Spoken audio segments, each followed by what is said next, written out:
Hello friends, investment বাংলাতে সবাইকে স্বাগত। বন্ধুরা, আজকে আমরা কথা বলবো ইমার্জেন্সি ফান্ড নিয়ে। ইমার্জেন্সি ফান্ড কি জিনিস, কেনই বা আপনি ইমার্জেন্সি ফান্ড ক্রিয়েট করবেন, এটা আমাদের কি কাজে লাগে? বন্ধুরা, আজকে আমরা এটা নিয়ে কথা বলবো। ইমার্জেন্সি ফান্ড বেসিক্যালি তখন লাগে যখন আপনার ইমার্জেন্সি সিচুয়েশন, মানে আনএক্সপেক্টেড সিচুয়েশন, যেটা আপনি আশা করেননি। এমনি কিছু কেস হলে আপনি কি করবেন?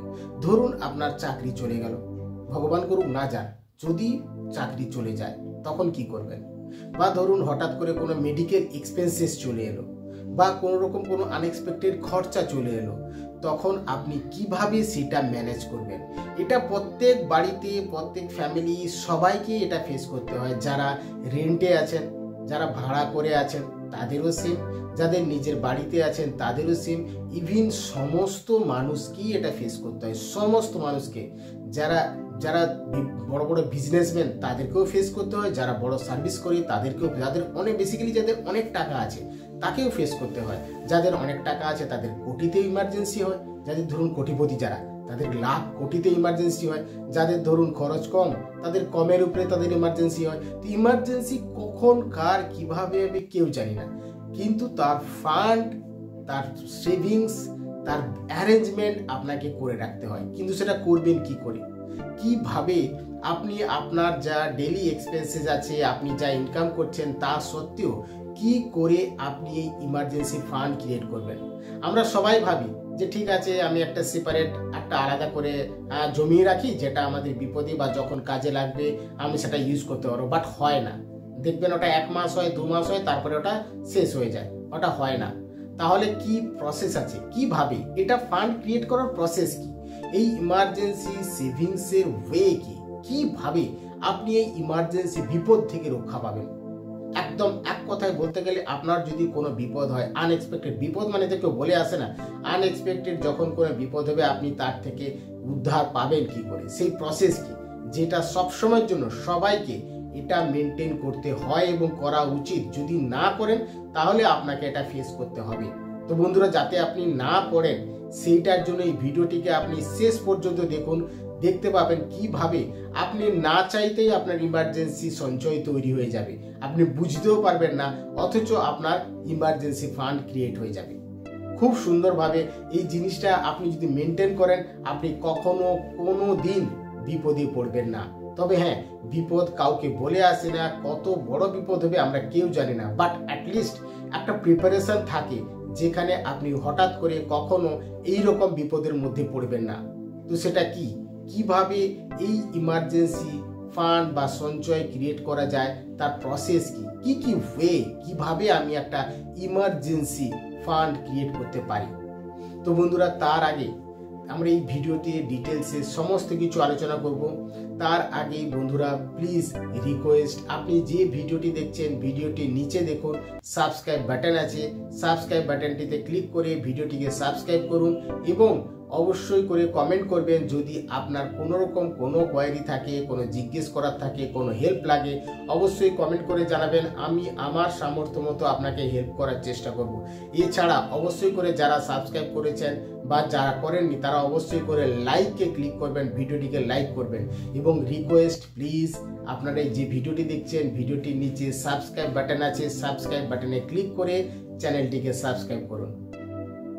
চলুন দেখে নেওয়া যাক কিভাবে আমরা ইমার্জেন্সি ফান্ড ক্রিয়েট করব। Rules number 1, emergency fund create করার রুলস 1, সেভিংস গোল।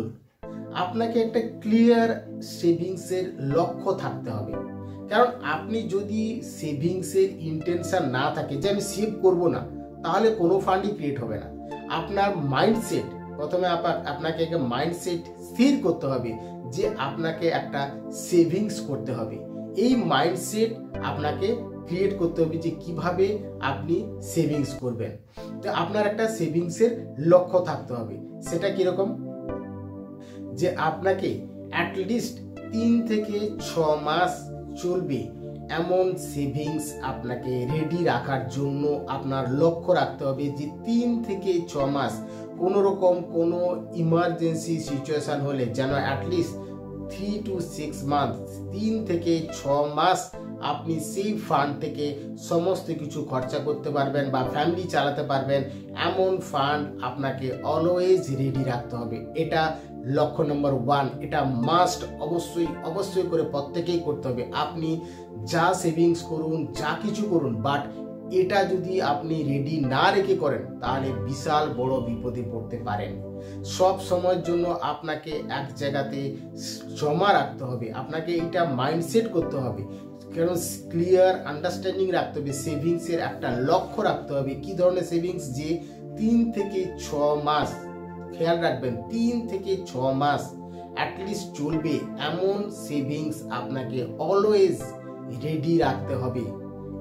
এইটা মাস্ট মাথায় রাখবেন যে কিভাবে 3 থেকে 6 মাস চলবে এমন সেভিংস রেডি রাখা, এটা হচ্ছে রুলস নাম্বার 1। তার সঙ্গে কি করতে হবে না, তার সঙ্গে আপনার যে ডেইলি এক্সপেন্সেস সেগুলোকে কন্ট্রোল করতে হবে, যে কিভাবে আমি ডেইলি এক্সপেন্সেসকে কন্ট্রোল করে 3 থেকে 6 মাস চলে এমন সেভিংসের আমাকে একটা লক্ষ্য স্থির রাখতে হবে। এটা হলো ইমার্জেন্সি ফান্ড ক্রিয়েট করার rules number 1। Rules number 2, budget create করা। আপনাকে একটা বাজেট ক্রিয়েট করতে হবে, যে বাজেটের মাধ্যমে আপনি এই এক্সপেন্সটাকে কন্ট্রোল করবেন। বাজেট কিরকম? আপনাকে দেখে নিতে হবে যে আপনার মান্থলি পার মান্থ আপনার কোথায় কত খরচ হয়, সেই রকম আপনাকে বাজেট ডিসাইড করতে হবে। আপনি যদি বাজেট না করেন আপনি কি করে জানবেন বা কি করে আপনি মেনটেন করবেন যে আপনার ইমার্জেন্সি ফান্ডে কত সেভিংস করে রাখা উচিত? আপনি যা ইনকাম করলেন মান্থে, পুরো মান্থে আপনি সেই খরচ করে দিলেন, তো আপনি বুঝবেন কি করে? কারণ আপনার কাছে কোনো এক্সপেন্স ট্র্যাকিং নেই, প্রপার বাজেট নেই, আপনি জানেন না যে আপনার কোন মাসে কত খরচ হবে। আপনার এই যে বাজেট, এটা বাজেট করা দরকার, যে বাজেটের মাধ্যমে আপনি জানতে পারবেন যে আপনার মান্থলি খরচ কোথায় হয়, কেন হয়, কত করে হয়। তো এই বাজেট যদি না করেন আপনি ইমার্জেন্সি ফান্ড তৈরি করতে পারবেন না। ভেরি ইম্পর্টেন্ট কি আপনাকে বাজেট ট্র্যাকিং করতে হবে, আপনাকে পার মান্থের একটা বাজেট ফিক্স করতে হবে যে আমি বাজেটে আমার এই জায়গাতে খরচ হয়, তো এইটি খরচ বাদ দিলে আমার যেটা থাকে সেটা আমার সেভিংসে যাবে, আপনার ইমার্জেন্সি ফান্ড ক্রিয়েট হবে। কিরকম? এর যেমন একটা রুলস আছে 50-30-20 রুলস, যেটাকে বলা হয় 50-30-20 রুলস। 50% আপনার বেসিক নিডস, আপনার রেন্ট, ইউটিলিটি বিল, ফুডস, আপনি যে খাওয়া দাওয়া নর্মাল যা লাইফস্টাইল সেটার জন্য বেসিক নিডস আপনার যেটা লাগে 50% আপনি যা ইনকাম করেন তার 50% বেসিক নিডসে যায়।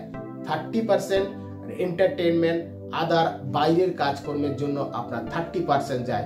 এন্টারটেনমেন্ট ধরুন বাইরের খাওয়া দাওয়া খেলেন, কি মুভি দেখলেন, কি অন্যান্য খরচ করলেন, মানুষের যা নিত্য প্রয়োজনীয় জিনিস এন্টারটেনমেন্ট করার জন্য লাগে, তো সেগুলোর জন্য আপনার যায় 30%। আর 20% যায় সেভিংসে। মানে আপনি যা ইনকাম করবেন আপনি 50-30-20-তে ডিভাইড করুন এবং সেই মতো আপনি 20% আপনি সেভিংসে যাবে। তার একটা পোর্শন মাস্ট ইমার্জেন্সি ফান্ডে সেভ করতে লাগবে। তার মানে আপনাকে প্রপার বাজেট ক্রিয়েট করতে হচ্ছে, যে বাজেটে আপনি সেই এক্সপেন্সটা কন্ট্রোল করবেন, যে আপনার মান্থলি কত কোথায় খরচ হয়, কিভাবে খরচ হয়। এই বাজেট করাটা ভেরি ইম্পর্টেন্ট। কি বাজেট যদি না করেন আপনি সেভিংস করতে পারবেন না। তার জন্য বাজেট আপনাকে করে নিতে হবে যে কোথায় আপনার কত খরচ হয় এবং কত আপনার থাকতে পারে।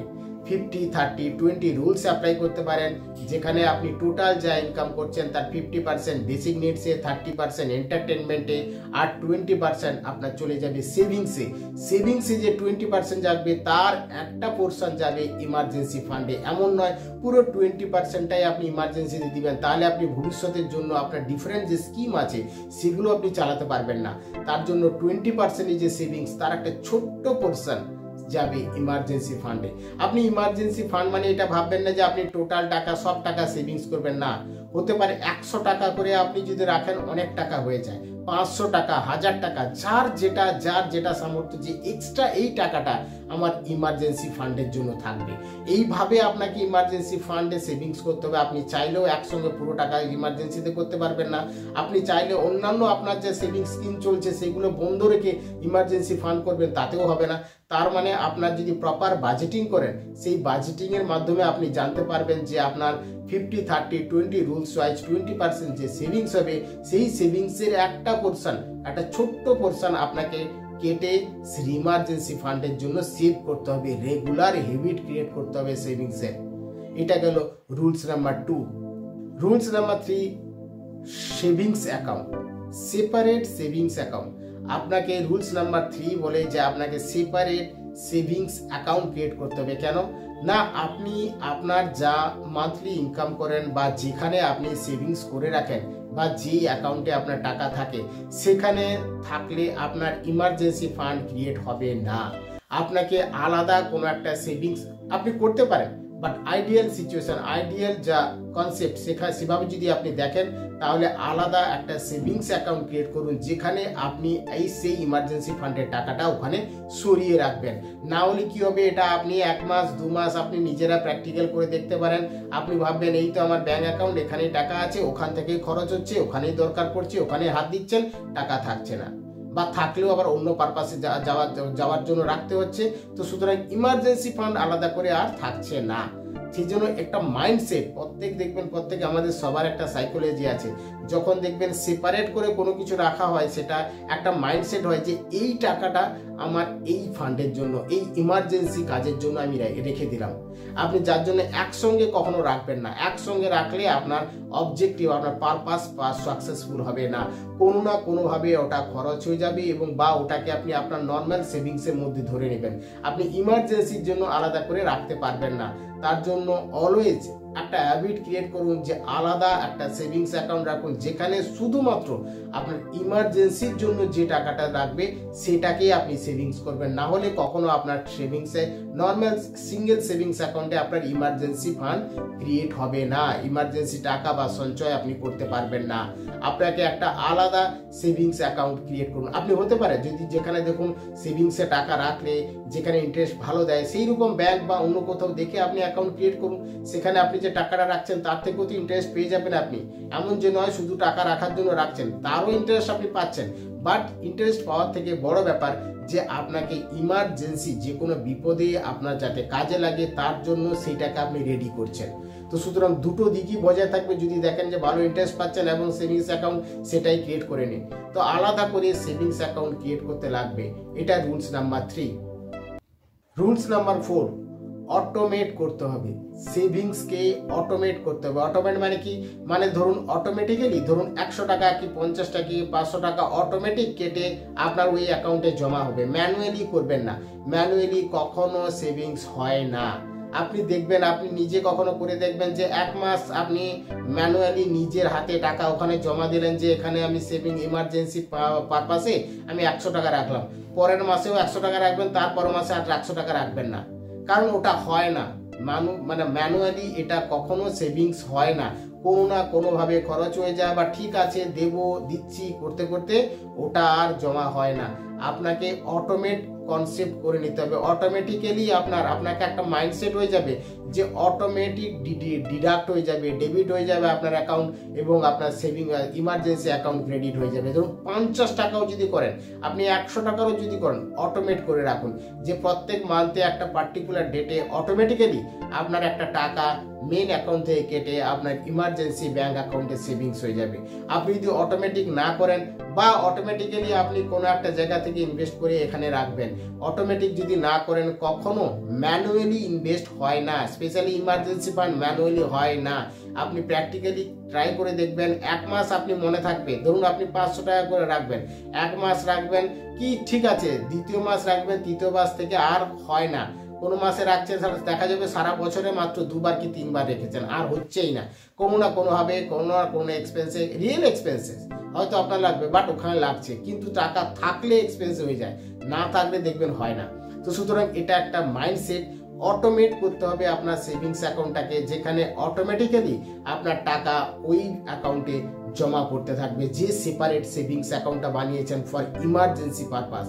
তো বন্ধুরা, এই ইমার্জেন্সি যে ফান্ড, এটাকে কখনোই ইগনোর করবেন না। মানুষের সব সময়, প্রত্যেক ফ্যামিলিতে প্রত্যেক মানুষকে এটা ফেস করতে হয়, একটা ইমার্জেন্সি থাকা দরকার। না রাখলে আপনি সম্পূর্ণ বিপদে পড়বেন এবং কোনো না কোনো দিন বিশাল বিপদে পড়তে পারেন। তার জন্য সবসময় একটা ইমার্জেন্সি ফান্ড ক্রিয়েট করবেন এবং সেখানে আলাদা করে আপনি আপনার টাকা এইভাবে অটো সেভিংসের মাধ্যমে সেভ করে রাখুন। রুলস নাম্বার 5 কি বলে না, আপনি ছোট অ্যামাউন্ট কি করুন, বাট কনসিস্টেন্সি রাখুন, মানে ধারাবাহিকভাবে ইনভেস্টমেন্ট করুন। আপনাকে রেগুলারিটি মেনটেন করতে হবে। আপনি যদি রেগুলারিটি না করেন তাহলে ফান্ড কখনো ইনক্রিজ হবে না, আর ক্রিয়েটও হবে না। ছোট অ্যামাউন্ট করুন। রুলস বলে কখনো ইমার্জেন্সি ফান্ড বড় অ্যামাউন্ট সেভ করবেন না। আপনি ধরুন 1000 টাকা ইনকাম করেন, তার মধ্যে আপনি 50 টাকা রাখুন, কখনো 500 টাকা রাখবেন না। কারণ 500 টাকা রাখলে আপনার বাকি ফ্যামিলি 50-30-30-20 রুলস ওয়াইজ আপনার ফ্যামিলি রান করবেন কি করে, অন্যান্য সেভিংস কোথায় কি করে করবেন। তো এখানে ইমার্জেন্সি ফান্ড কখনো বেশি টাকার হয় না, সবসময় ছোট টাকার হয়। আপনি ছোট টাকায় বেশি টাকায় করতে পারেন, আপনার যদি অনেক টাকা থাকে আপনি বেশি টাকারও ইমার্জেন্সি বানিয়ে দিতে পারেন। বাট ছোট টাকা, আমি নর্মাল সাধারণ পাবলিক যারা আছেন, সাধারণ যারা আমরা নর্মাল যাদের ইনকাম কোটি কোটি টাকা ইনকাম যাদের, তাদের কথা বলছি না, তারা হয়তো লাখ টাকা করে ইমার্জেন্সি ফান্ডে রাখতে পারে।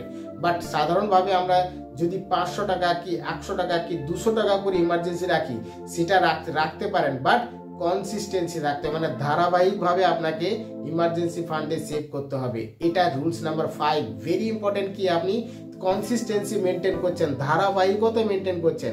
আপনি 1 মাস দিলেন, 2 মাস দিলেন না, তাতে কোনো লাভ নেই। আপনি ধরুন 2 মাস 3 মাস দিলেন, তারপর 6 মাস গ্যাপ হয়ে গেল না। এইভাবে করলে কিন্তু আপনার ইমার্জেন্সি ফান্ড ক্রিয়েট হবে না, সেভিংস ক্রিয়েট হবে না।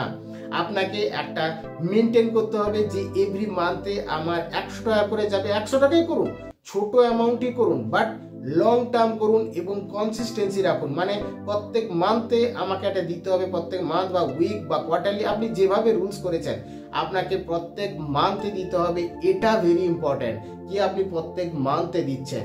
এমনি নয় যে আপনি 1 মাসে 1000 টাকা দিয়ে দিলেন, পর 3-4 মাস আর দিলেন না, তাহলে কিন্তু ইমার্জেন্সি সঞ্চয়টা ক্রিয়েট হবে না। আপনাকে সবসময় ছোট অ্যামাউন্ট দিন, কিন্তু ধারাবাহিকতা মেনটেন করুন। এটা ভেরি ইম্পর্টেন্ট কি ধারাবাহিকতা। অনেকে দেখবেন বড় যারা সাকসেসফুল হয়েছে বা ইমার্জেন্সি যে কোনো সিচুয়েশন ফেস করতে পারবেন তখনই যদি কোনো জিনিসের আপনি ধারাবাহিকতা রাখেন। আপনি সব ক্ষেত্রেই দেখবেন একদিন খুব কাজ করে ফেললেন, পরের দিন গা হাত পা ব্যথা করছে, আপনি আর করতে পারছেন না, তাতে কোনো লাভ আছে না। অনেকে দেখবেন একটা পার্টিকুলার টাইম ওয়াইজ সাফিসিয়েন্ট ক্ষমতা দিয়ে সেই রকম কাজ করে যাচ্ছে, তারপরে দেখবেন তার কিন্তু ধারাবাহিকতা আছে, সে কিন্তু সাকসেসফুল হয়। ঠিক তেমনি যে কোনো ইনভেস্টমেন্টে দেখুন, পড়াশোনাতেও দেখুন, আপনি সারা বছর পড়বেন না, একবার পড়ে ভাববেন আপনি বিশাল রেজাল্ট করবেন, হবে না। আপনাকে এভরি ডে আপনি 1 ঘন্টাই পড়ুন, বাট আপনাকে এভরি ডে 1 ঘন্টা করে পড়তে হবে, তাতে আপনি অনেক ভালো পড়াশোনা করতে পারবেন। ঠিক সেইভাবে আপনি যখনই সেভিংস করবেন সবসময় মাথায় রাখবেন, স্পেশালি ইমার্জেন্সি ফান্ডে কি আপনাকে রেগুলারিটি, আপনাকে ধারাবাহিকতা মেনটেন করতে হবে। ভালেই আপনি কম টাকা দিন, ছোট অ্যামাউন্ট দিবেন, কিন্তু ধারাবাহিকতা বজায় রাখবেন।